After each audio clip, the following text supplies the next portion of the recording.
Hey guys, welcome to the Bird's Nest.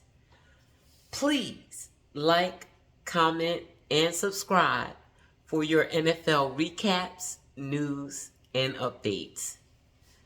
Well, the Browns continue to do weird things. So I had to get on and make a video. NFL insider Ian Rappaport put out a report today, 2 hours before Dylan's first start in the NFL. I've been saying all along, the fans, not the team, the fans have written off Dylan Gabriel and Shedeur.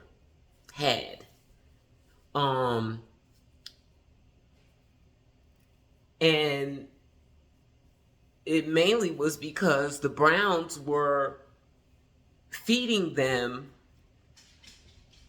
at the time, disparaging information about Shadore. Calling Dylan the supercomputer, and Shadore's not picking up the complex plays as fast, and there are no complex plays. Now, I haven't seen any. We're 5 games in and 3 preseason games, and I've been seeing the exact plays the whole time. But that's the narrative they were putting out. But then, because they didn't start Dylan, I guess the fans were like, neither one of them are good. And so they kind of wrote them both off. But Ian Rappaport put out a story today, 2 hours before the game, saying that Shedeur is definitely going to start. It seems that they were trying to address Shedeur not being named QB2. And I told you guys in an earlier video that, I listened to the pros. And half of them were like, why did they not move him up to QB2? But the other half were like, he doesn't need to be QB2. QB2 is nothing to aspire to. We working for number 1. Because QB2, for one thing, he doesn't get any reps. No reps for QB2. Just scout team reps, the same thing that Shedeur gets every day. QB2 splits some of them. And this is what the pros said. I already told y'all this. I have a video on it from like 2 days ago. The pros said if Shedeur goes out there as QB2, let's say Dylan gets injured, then for that game, Shedeur has to go in and work some minuscule number of plays that will work for him, that were created for him, and then have to try to work Dylan's plan. And, Shedeur, Dylan's plan would not work for Shedeur. And so half the pros said that, later for that QB2 stuff. He doesn't need that. The first time he gets out there, it should be his plays that he's running, the ones tailored to him. I already told y'all that in a video 2 days ago. Ian Rappaport came out with a report today from the Browns saying the same thing. That's what they said. That's their explanation for why Shedeur is not QB2. Shedeur is going to play. They talking about when he's ready. Shedeur is ready. Shedeur been the best quarterback on their team since he got there. But whatever, if you got to say that when he's ready, that's fine. That's fine. But they said when he gets out there, it'll be with plays that were crafted for him, that he got to take first team reps for a week before he has to play. In addition to putting that out 2 hours before Dylan's first start, and hopefully Dylan wouldn't have seen that because he's too busy getting prepared for the game at that point, and he's not looking at his ding-dang phone. I hope not. But in addition to putting that out, the Browns themselves put out audio today from Shadore's Panthers game And I don't know that it came from the Browns website, but it's Browns content, so I know it came from them. Where Shedeur is clamoring in the Panthers game to throw a long pass.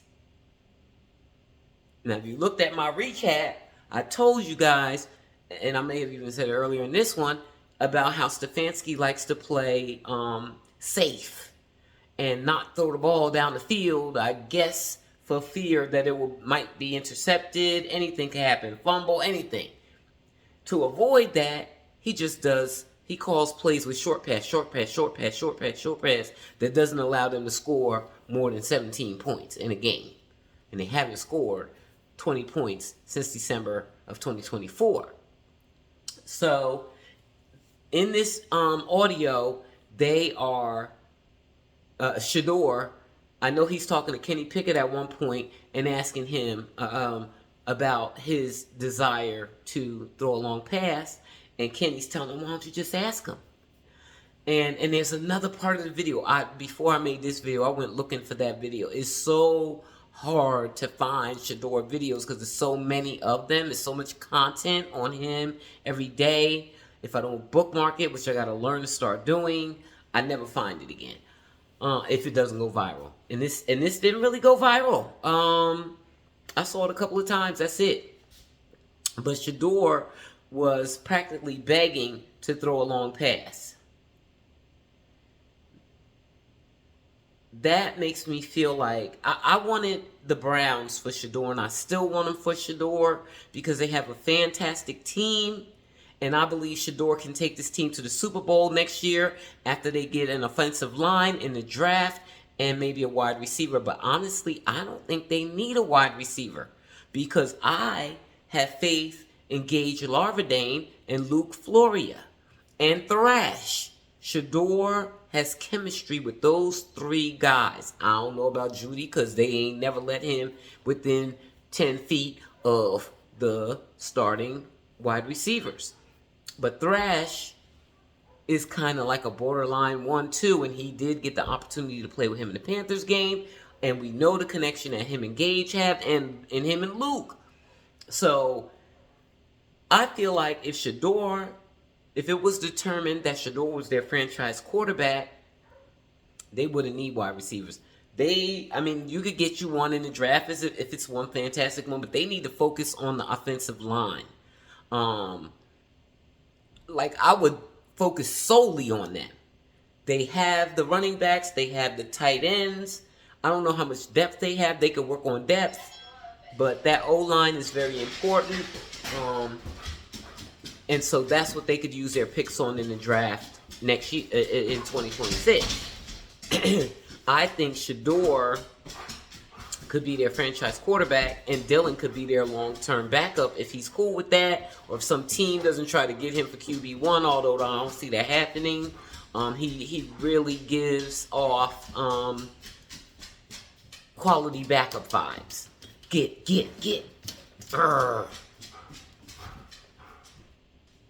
Oh. Sorry about that, my ding-dang dog. Yeah, he's giving heavy backup vibes. So I don't even know if anybody would take him as a QB1, in which case I think he would be an excellent long-term QB2 for the Browns. And I think Shedeur would be an excellent franchise quarterback for them and take them to the Super Bowl next year when they get those people in the draft. The problem is Kevin Stefanski. If he's going to play it safe and do short pass, and Quinshawn, that's not Shedeur's game. Shedeur's game, he likes to throw long passes.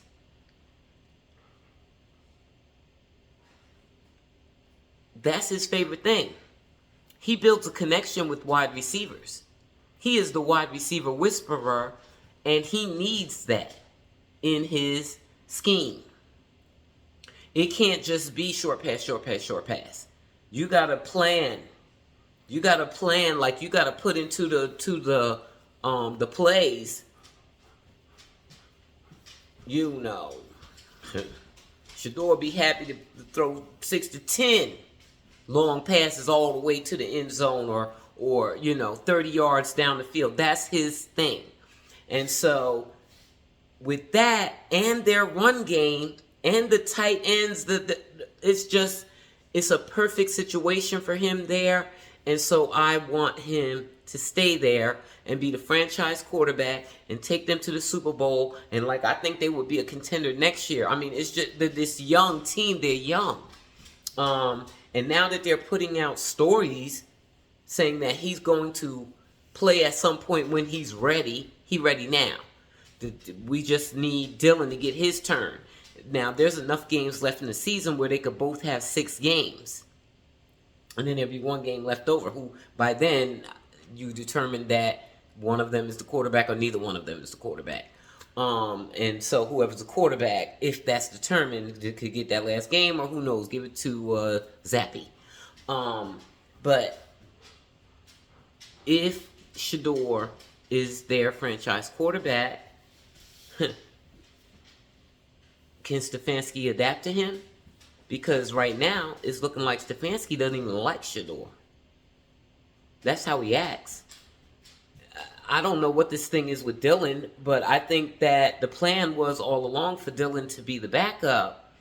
And, you got to play him because they just play all the quarterbacks. That's what the Browns do. They don't identify one and just stick with them for the season. Or they don't even know how to identify one.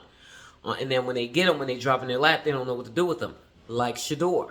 So I don't know if he's going to do the right thing and put Shedeur in a position to be successful, because so far we haven't seen that he is willing to incorporate long passes. I don't know. We'll see. Shedeur did get to throw some long passes in the Panthers game.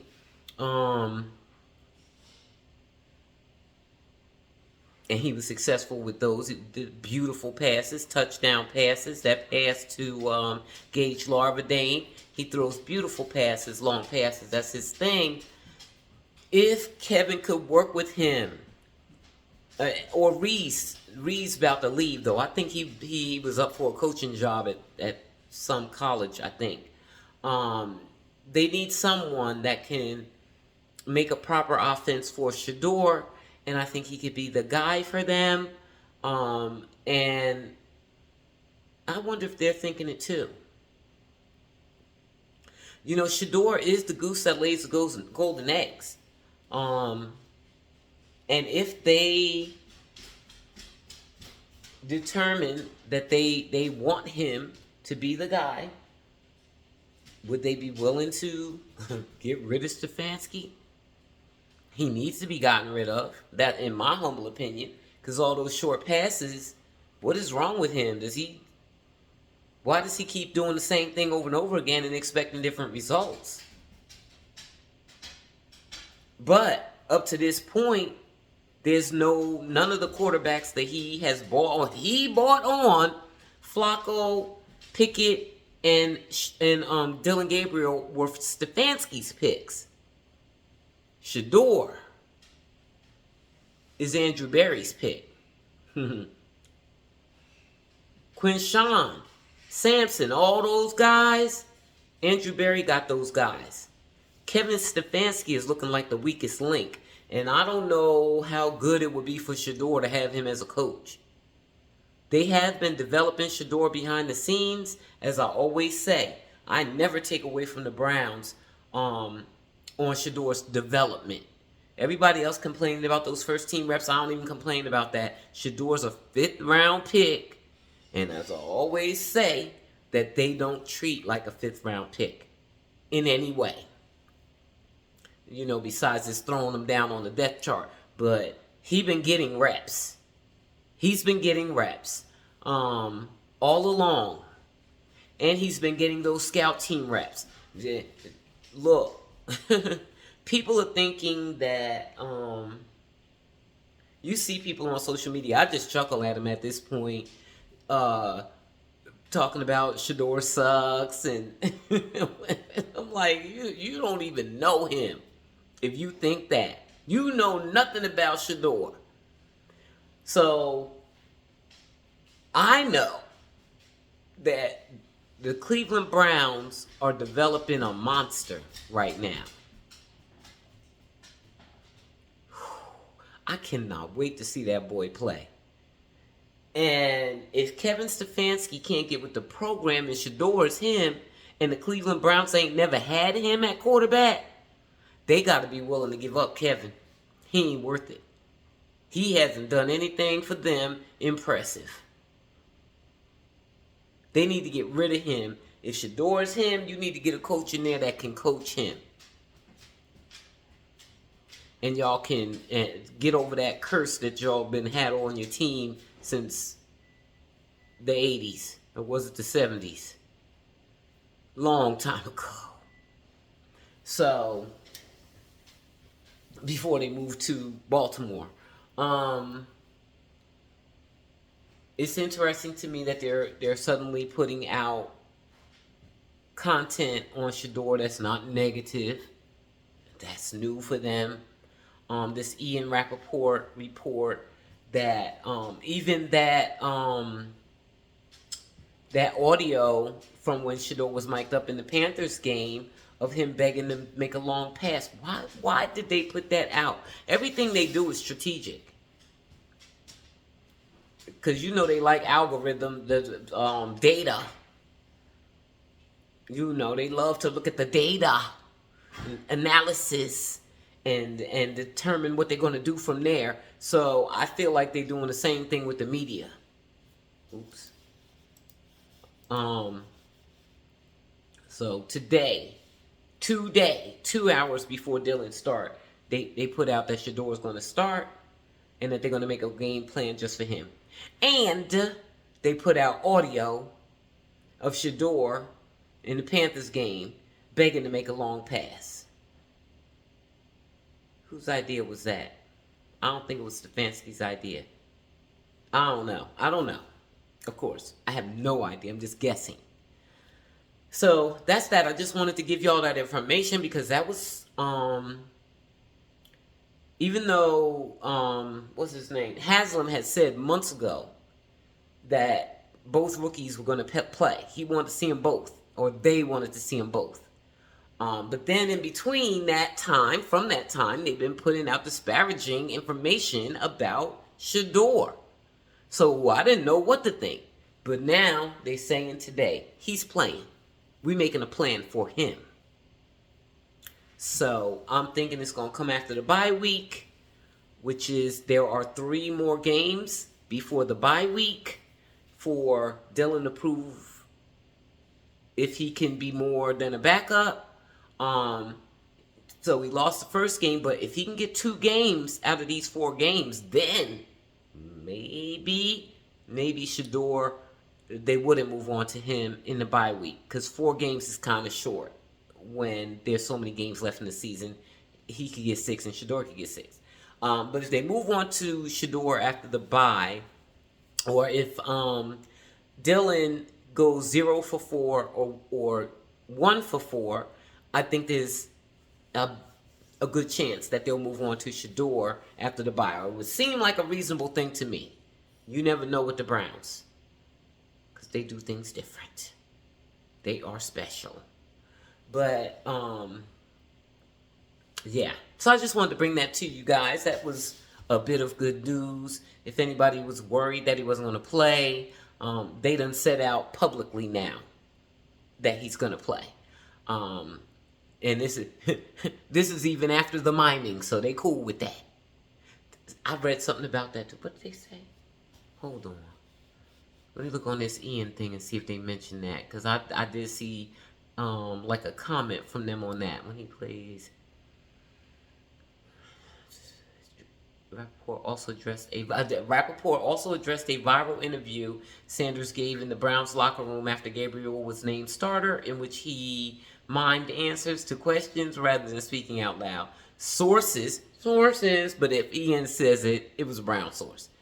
Sources say Sanders had a discussion with the team officials that his approach to the media session was a message that got lost in translation. In other words, they're saying, okay, we understand you was trying to send a little message or whatever, but yeah, it didn't work out for you. Cut the crap. Okay, but they didn't totally throw him under the bus like they've been loving to do over these past couple of months. So I'm gonna take that as a plus, and we're gonna see Shedeur, and the way they're acting, maybe we're gonna see him sooner than later. So I'm thinking the bye week, 3 more games till the bye week, and then he comes back and plays. Let me see. Oh shoot. I hope I can. There it is. Then he comes back after the bye week and plays. Sorry, I gotta look. November 16th, 9th, 20. Wait, October 26th. Browns, Patriots. That's 5. Yeah.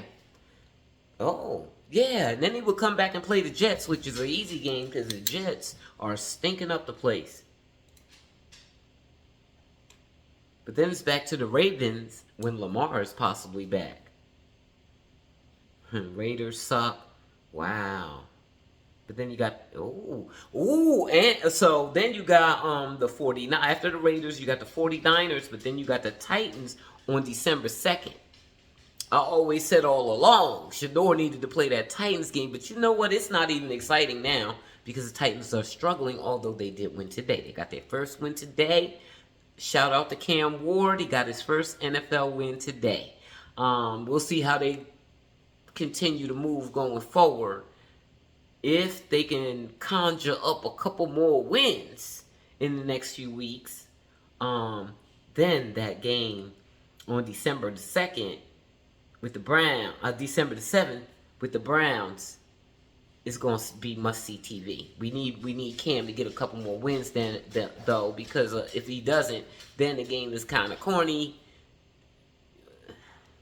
I don't know. But seeing two besties play, Shedeur definitely got to play in that game. Sort of like Dylan with Tua, just because they're both from Hawaii. So, yeah. Let's see what happens, guys. I'm hoping on the bye week, after the bye week, they will bring Shedeur in and start the Shedeur era, at which time, depending on how Kevin Stefanski calls the plays, I believe that it will be determined that Shedeur is the franchise quarterback for the Cleveland Browns, with a dope backup in Dylan Gabriel.